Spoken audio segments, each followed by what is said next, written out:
Bible machine అనే గుడారము మన కాలంలో, మన రాష్ట్రంలో, మన జిల్లాలో దేవుడు వేయించారు. పితామహుల కాలంలో తమది కాని జనముల మధ్యన ఐగుప్తు దేశములో మోషే గారి ద్వారాగా అక్కడ గుడారం వేయించారు.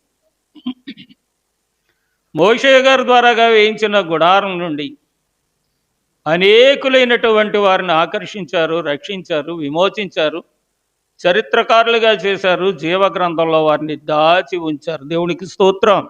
బైబిల్ మిషన్ అనే ఈ గుడారం వేసినటువంటి దేవుడు ఇవాళ రాజమండ్రిలో బయలుపరిచి, గుంటూరులో స్థిరపరిచి, దేశ విదేశాలకు వ్యాపింపచేసి నచ్చినటువంటి వారందరి హృదయాల్లో గుచ్చి గుచ్చి గుచ్చి బైబిల్ మిషన్ గుడారంలోనికి వారిని తెచ్చి రేపు తెరవబడబోయేటువంటి జీవగ్రంథంలో వారి పేర్లు రాయించనై ఉన్నారు.